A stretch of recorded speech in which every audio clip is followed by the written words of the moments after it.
Hola, buenas tardes, sí, ya tardes.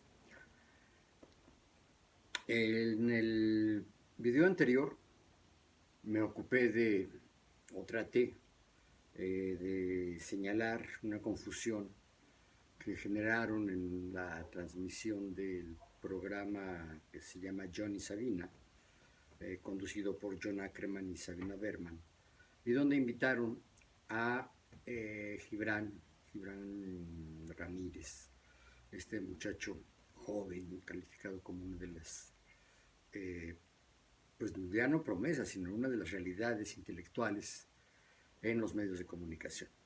Y abordaron el tema del intelectual orgánico contra el intelectual público. Y decía yo que se habían perdido, ¿no?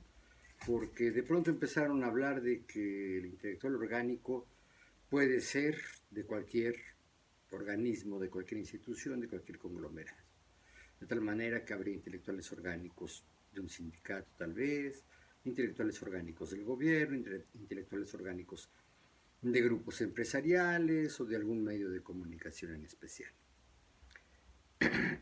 Yo decía que esto no coincide con lo que yo recuerdo que se conceptualizó pues antes de la Segunda Guerra Mundial con Antonio Gramsci en Italia, que fue, me parece a mí, quien acuñó el término intelectual orgánico, pero lo acuñó para criticarlos, ¿no?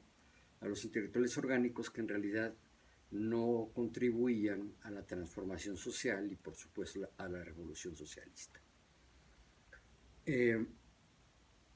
De tal manera que ubica a los intelectuales orgánicos como orgánicos del Estado, es decir, que forman parte del organismo del Estado.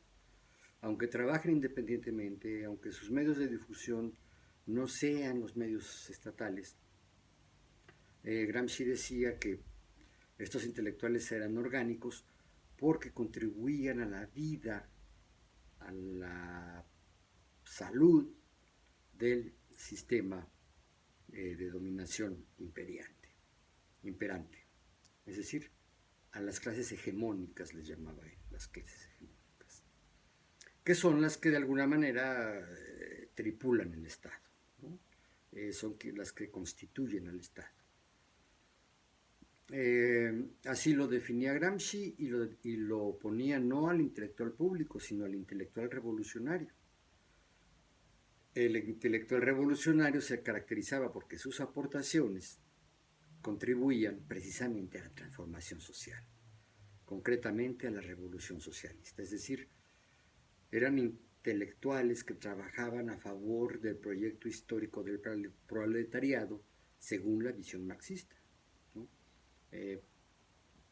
Recuerden, y si no lo saben, pues se los comento, que la visión del materialismo histórico que fundaron Marx y Engels apuntaba no por un deseo ideológico, sino porque sus análisis económicos, sociales, históricos, les hacían ver que el capitalismo estaba cargado de contradicciones y que era un sistema de dominación un tanto salvaje o muy salvaje, de dominación y explotación pues de los trabajadores, de la clase trabajadora. La clase trabajadora, particularmente la clase trabajadora que surge con el capitalismo, es decir, prácticamente los obreros industriales, eran el núcleo del proletariado. Entonces, ellos mismos trabajan toda su vida, todas las muchas obras que publicaron y la gran influencia que lograron tener desde el siglo, mediados del siglo XIX hasta nuestros días, se debe a esta visión.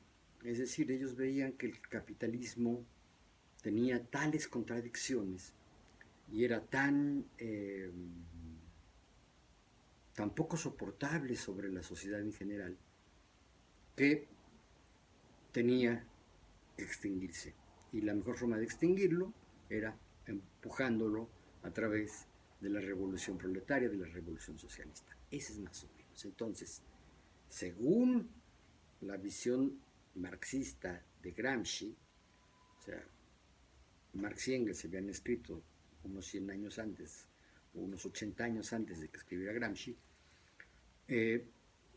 Según Gramsci, la interpretación que él hace del marxismo lo lleva a hablar de los intelectuales orgánicos, es decir, aquellos intelectuales que por muy objetivos que pretendan ser, contribuyen a la salud y a la estabilidad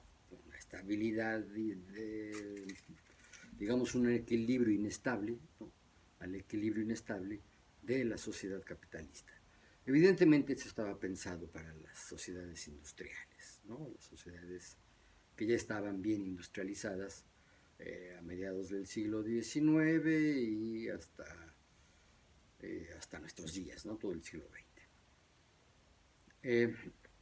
Se han hecho críticas, se han hecho complementos, se ha aplicado esta visión a sociedades no tan industrializadas y se sigue pensando que la tendencia, que los datos apuntan a que el capitalismo pues, está en su fase agónica. No sabemos si se va a transformar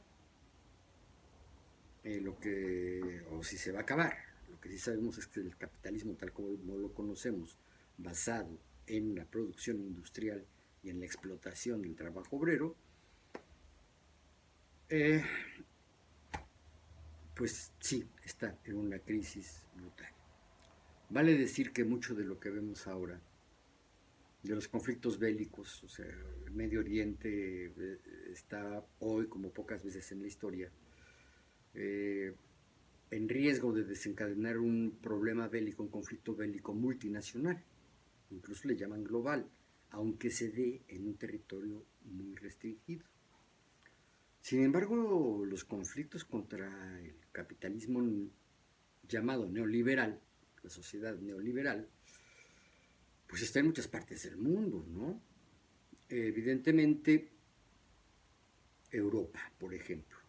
Europa que ya no aguanta la carga de migrantes que van llegando a su territorio.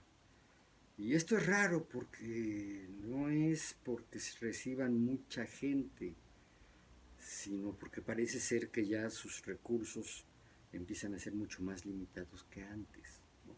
Y es por eso que están deteniendo y en una forma de contención criminal, homicida, genocida, diría yo, están tratando de contener a los migrantes del norte de África, que por supuesto pues viven en la región tal vez más empobrecida, más explotada, más derruida por el capitalismo.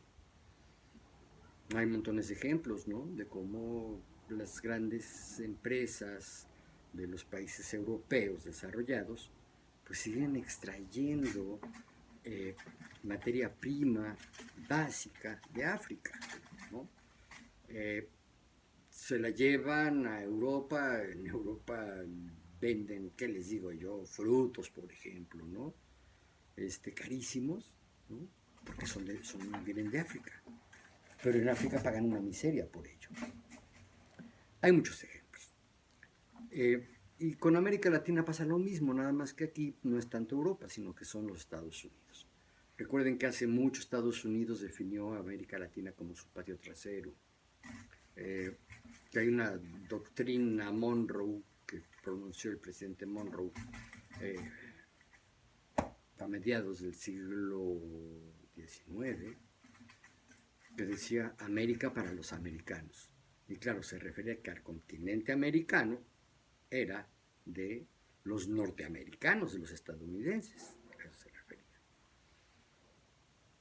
Entonces, la idea del intelectual orgánico tiene que ver con esto, ¿no? La idea original al menos. Les prometí que iba a hablar un poquito de qué es un intelectual, ¿no? Porque en el programa de John y Sabina, entre John Ackerman y Sabina Berman, junto con Gibran Ramírez, no se ocuparon siquiera de describir o de definir o de caracterizar qué es un intelectual, quiénes son los intelectuales, ¿no? Y les prometí una explicación al respecto, ¿no? Pero esta explicación, para no hacer más aburrido esto. Se las doy en otro video que enseguida voy a grabar, ¿no? Entonces nuestro siguiente video voy a tratar de conceptuar, de caracterizar qué es un intelectual, a qué se le llama intelectual. Y van a ver cómo la cosa tampoco está tan sencilla. Pero en fin, eso será en el siguiente video que lo voy a filmar enseguida.